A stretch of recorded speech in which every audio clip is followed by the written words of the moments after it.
ஐந்து கரத்தோனை போற்றி, ஆணை முகத்தானை போற்றி, மூஷிக வாகனனை போற்றி, மூலப்பரம்பொருளை போற்றி, சித்தி புத்தி விநாயக பெருமானை போற்றி. குருவே சரணம்.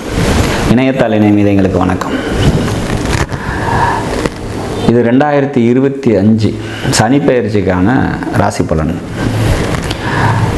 2025 மார்ச் மாதம் 29ஆம் தேதி சுமாராக நைட்டு ஒரு 9:40 சனி பகவான் வந்து திருக்கணித பஞ்சாங்கப்படி கும்பராசிலேருந்து பயிற்சி ஆகி மீனராசிக்கு போகிறார்.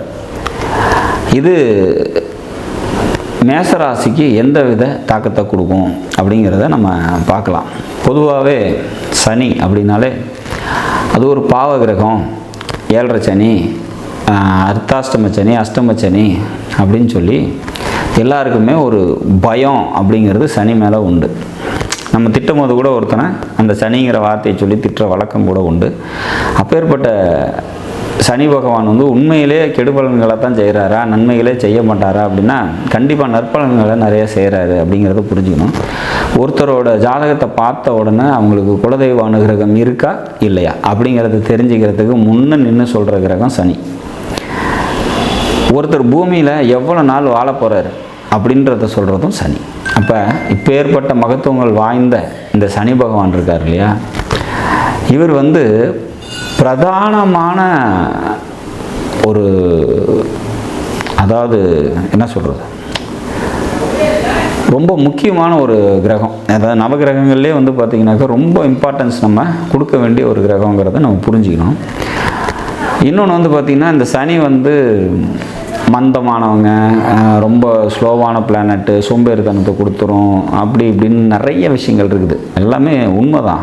அவரோட தசா காலங்கள் டஃப்பாக கொடுக்குது, ஒத்துக்கிறேன்.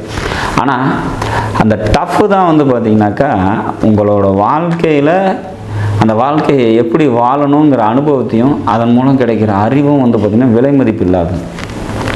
அப்போ அக்செப்ட் த பெயின் அப்படிங்கிறது தான் ஒரே வார்த்தையில் சனி பகவான் நமக்கு சொல்லக்கூடிய ஒரு விஷயம். வலியை தாங்க தாங்க தான் நம்ம வாழ்க்கையில் மெருகேறிட்டே போகிறோம் அப்படிங்கிறது தான் அதில் ஒரு விஷயம்.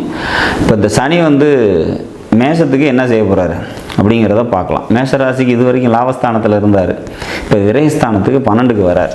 இப்போ இது வந்து 7.5 சனியோட ஆரம்ப காலம் அப்படிங்கிறதுல மாற்று கருத்து இல்லை, எல்லாருக்குமே தெரியும்.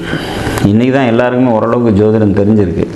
அப்போ 12ஆம் இடத்துக்குள்ளே சனி வந்தால் 7.5 சனி மேசராசிக்கு ஸ்டார்ட் ஆகுது. முதல் சுற்றில் இப்போ தான் ஜனனகால ஜாதகத்தில் முதல் சுற்றாக எனக்கு 7.5 சனி ஆரம்பிக்குது அப்படிங்கிறவங்களுக்கு ஒரு வகையான பலன்கள் இருக்குது. கொஞ்சம் டஃப்னஸ் அதிகமாக இருக்கும். 2வது சுற்று எப்போ ஒரு 40 வயசை தாண்டி தான் எனக்கு இப்போ தாண்டிட்டேன், இது எனக்கு 2வது சுற்றாக வருது சனி அப்படின்னா முதல் சுற்றில் இருந்த கடுமைத்தன்மை இப்போ இருக்காது அப்படிங்கிறத புரிஞ்சுக்கணும். 3வது சுற்றுக்கு இன்னும் அந்த கடுமைத்தன்மை ரொம்ப கம்மியாக தான் இருக்கும் அப்படிங்கிறதையும் புரிஞ்சுக்கணும். அப்போ 3 வகையாக இதை பிரிக்கிறோம். இந்த சனி அப்படிங்கிறத முதல் தடவை வர 7.5யும், 2வது தரம் வரக்கூடிய 7.5 சனிக்கும், 3வது வரக்கூடிய 7.5 சனிக்கும், ஒரு தடவை 7.5 சனி நமக்கு நடந்து முடிஞ்சு கிராஸ் ஆச்சா திரும்ப வரதுக்கு 30 வருஷம் ஆகும். ஸோ அப்போ அடுத்து அப்படின்னு அப்படியே போயிட்டே இருக்கும் அப்படிங்கிற மாதிரியான ஒரு அமைப்பு. ராசி கட்டத்தை சனி பகவான் சுற்றி வரத்துக்கு வந்து பார்த்திங்கன்னா 30 இயர்ஸ் டைம் எடுக்கிறாரு, 12 கட்டத்தையும் சுற்றி வரத்துக்கு. அப்போ இப்போ இந்த சனி பெயர்ச்சி என்ன செய்ய போகுது? 12ல் வர்றாரு, 7.5 சனி காலம் மேஷத்துக்கு ஆரம்பம்.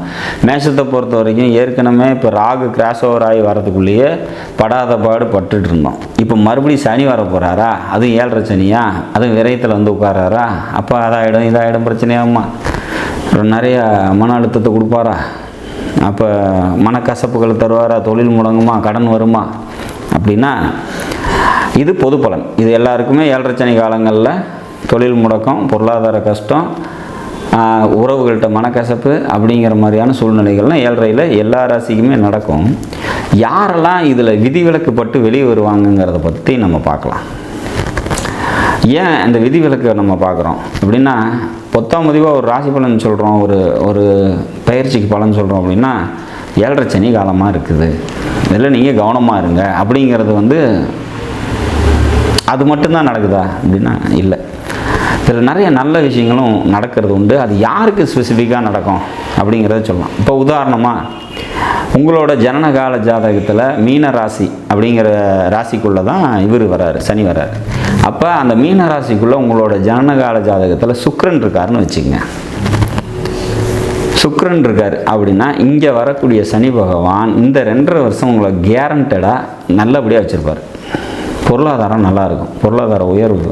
அவங்கக்கிட்டலாம் போயிட்டு 7.5 சனி வந்துருச்சு உனக்கு நல்லா இருக்காதுன்னு சொன்னீங்க அப்படின்னா சிரிப்பாங்க. அப்போ அந்த அளவுக்கு அந்த சுக்கிரன் சனியோட சேரும்போது நற்பலன்களை தரும் அப்படிங்கிறதுல 7.5 சனி காலமாக இருந்தாலுமே. இப்போ அங்கே குரு இருக்குது உங்களோட ஜாதகத்தில், ஜனனகால ஜாதகத்தில் குரு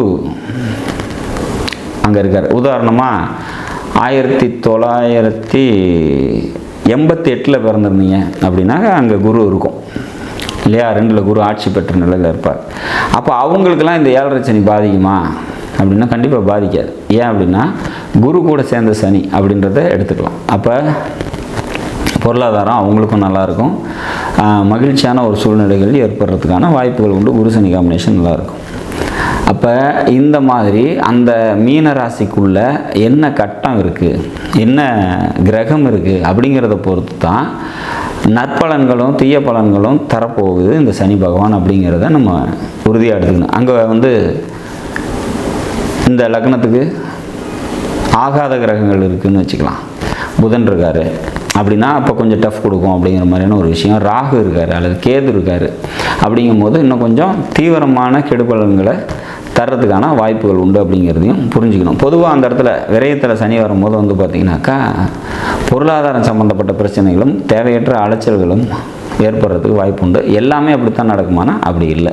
சனி இருக்கக்கூடிய மீன ராசி அப்படிங்கிறது உங்களோட ராசிக்கு 12ஆம் இடமாக இருந்தாலும் குடும்பத்துக்கு தேவையான எல்லா நன்மைகளையும் உங்களால் செய்ய முடியும். உங்களோட உழைப்பின் மூலயமா உங்களோட குடும்பம் கண்டிப்பாக லாபம் அடையும் அப்படிங்கிறதுல மாற்று கருத்தே இருக்க முடியாது.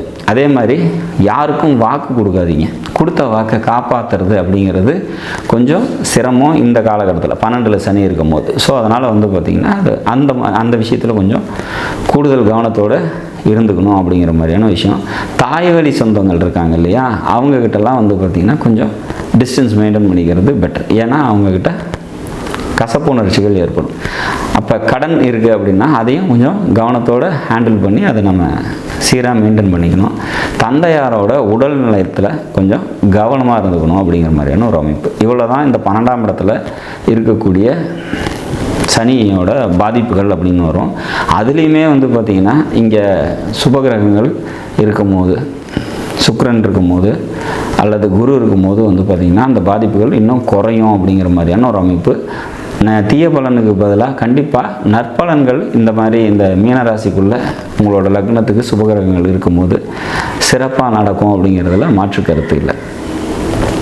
ஸோ ஒரு பயிற்சி அப்படிங்கிறது 7.5 சனியாக வருது அல்லது அஷ்டம சனி, அர்த்தாஷ்டம சனி, எந்த மாதிரி இருந்தாலுமே அந்த எந்த ராசிக்குள்ளே அந்த கிரகம் ட்ராவல் ஆகுதோ அந்த ராசியில் உங்களோட ஜனனகால ஜாதகத்தில் என்ன கிரகம் இருக்குதோ அதை பொறுத்து தான் அதோட விளைவு அமையும் அப்படிங்கிறது புரிஞ்சுக்கணும்.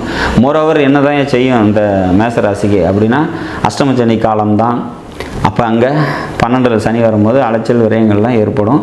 நான் சொன்ன விதங்களில் கூடுதல் கவனத்தோடு இருந்துக்கும் போது சிறப்பாக நம்ம இதை ஹேண்டில் பண்ணலாம். ஊர் எல்லையில் இருக்கக்கூடிய காவல் தெய்வ வழிபாடு தொடர்ந்து செஞ்சுட்டு வாங்க. உங்களால் முடிஞ்ச உதவியை உடல் ஊனமுற்றவங்களுக்கு செஞ்சுட்டு வாங்க. அப்படி செஞ்சுட்டு வரும்போது கண்டிப்பாக இந்த சனி பகவானோட அனுகிரகமும் ஆசீர்வாதமும் உங்களுக்கு நிச்சயமாக கிடைக்கப்பெற்று நல்லபடியாக இந்த காலத்தை நீங்கள் கடந்து வர முடியும் அப்படிங்கிறத நம்ம உறுதியாக சொல்கிறோம். நாடும் நாட்டு மக்களும் நலமுடன் வாழ நவகிரகங்களை வேண்டி அமைகிறேன். நன்றி, வணக்கம்.